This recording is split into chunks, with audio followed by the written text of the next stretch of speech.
అందరికీ నమస్కారం.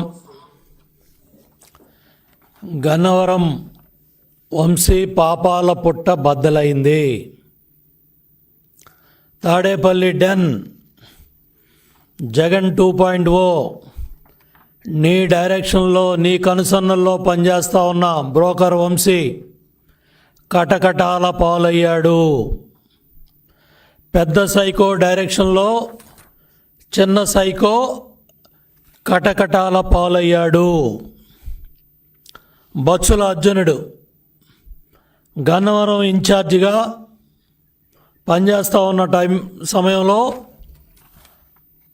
చావు బతుకుల్లో హాస్పిటల్లో ఉన్న సమయంలో ఈ సైకో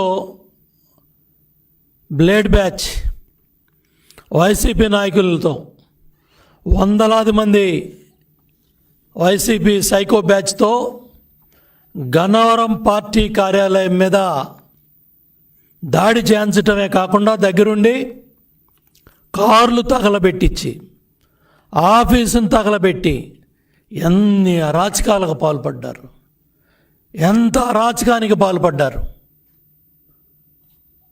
స్వయంగా అక్కడ ప్రజలందరూ కూడా జగన్ రెడ్డి మొన్న ఎన్నికల్లో వంశీని ప్రజలకు పరిచయం చేస్తూ మంచివాడు, సౌమ్యుడు, నాకు స్నేహితుడు, మంచి స్నేహితుడు అంట 33,000తో ప్రజలు ఓడించారు. అన్నం పెట్టిన పార్టీ, కన్న తల్లి లాంటి పార్టీ విజయవాడ పార్లమెంట్లో ఓడిపోతే నీకు రాజకీయ భిక్ష పెట్టి గన్నవరంలో తెలుగుదేశం పార్టీ కార్యకర్తల నాయకుల కష్టంతో శ్రమతో గెలిచి 2 సార్లు